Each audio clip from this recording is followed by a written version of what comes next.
At some level, all of us who have placed our faith in Jesus desire to share about him with others. And why wouldn't we? It's great news. But the word we use for this, evangelism, has a lot of baggage that comes with it. Why is that? Maybe it's because it never seems to go that well. Or we've seen it done so poorly by others and we've thought to ourselves, no way I'm doing that. But instead of just beating ourselves up, maybe we need to give ourselves permission to look at evangelism differently.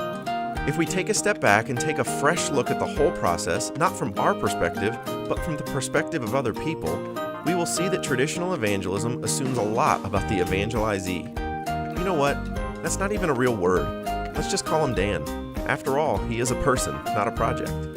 Traditional evangelism assumes a lot about Dan. We assume he's at a place in his life where he's open, he's interested, and he's just sitting around waiting on someone to come along with the perfect answers to his most pressing questions. So when it comes to evangelism, we're typically taught to make sure we're prepared with a bunch of correct answers to any of Dan's potential questions.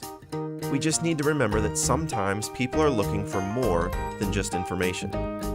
And with that in mind, what we'd like for you to pay attention to in Starting Point is where people actually are on their journey to faith. You see, what we've learned is that there are many thresholds a person goes through before seeking answers to their questions about God. We have come across a helpful resource that identifies 5 thresholds that people go through on their path to faith in Jesus, 3 of which begin way before the place modern evangelism typically starts. Each person on their journey to faith in Jesus is unique. They don't all fit into a particular mold. With that being said, we have noticed some common trends when it comes to people's journey to faith. So let's go back to Dan. Let's say Dan is your neighbor. He's married with 2 kids, he works at an accounting firm downtown, and he's pretty disinterested in God stuff. You know this, of course, because after you invited him to church a couple months ago, he started pretending to get phone calls every time he saw you in the driveway. Dan doesn't need your answers. At this point, he doesn't even have questions. Dan just needs to be able to trust a Christian. The first threshold for anyone is simply trusting a Christian. A recent study in the book Unchristian showed that 97% of 16 to 29-year-olds have a neutral or bad impression of evangelical Christians. That isn't something that we can ignore. So what's the best thing we can do for Dan at this point, given everything we know about his journey? Earn his trust. Don't worry about the answers yet. Don't have an agenda. Ask questions about his family. Take an interest in him. Just listen. So maybe the win for some of your group members in Starting Point is that you would be the first Christian that they have ever trusted. And that's a big deal. You've helped them take the first step on their journey. Once Dan gets to the place where he trusts you, it's only natural that he would cross through the second threshold, which is becoming curious about your faith. Maybe Dan starts to ask some questions. Celebrate that. I mean to yourself, of course. The best thing you can do for Dan at this point in the journey is help provoke his curiosity. And don't worry, you don't have to have all the answers. I don't know is fine. It lets Dan know that you have some of the same questions he does. Side note, Jesus was asked over 183 questions in the New Testament. How many times did he give explicit answers? Only 3. But how many questions did he ask in return? 307. Threshold 2 will probably be where most of your group members are when they come into Starting Point. So our main role as leaders is to provoke their curiosity by asking questions.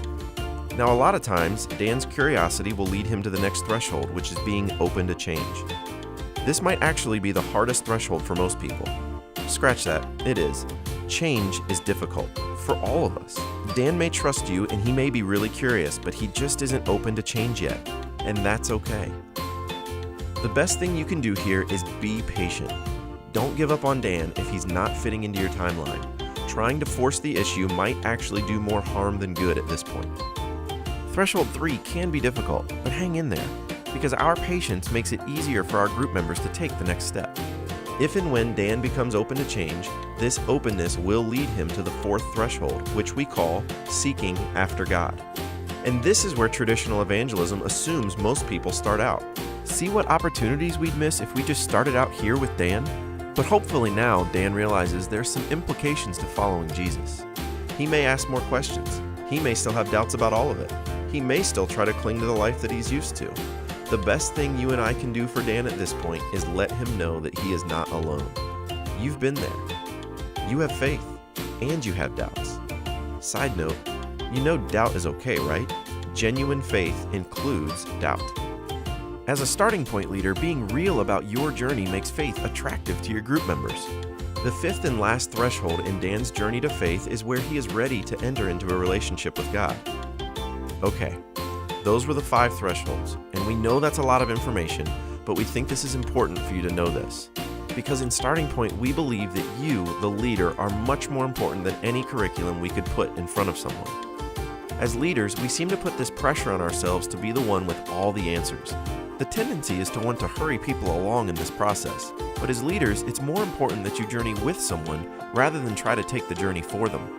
So as you lead your Starting Point group, we hope you'll use these 5 thresholds as a guide to help you identify and respond based on where your group members are on their journey towards God.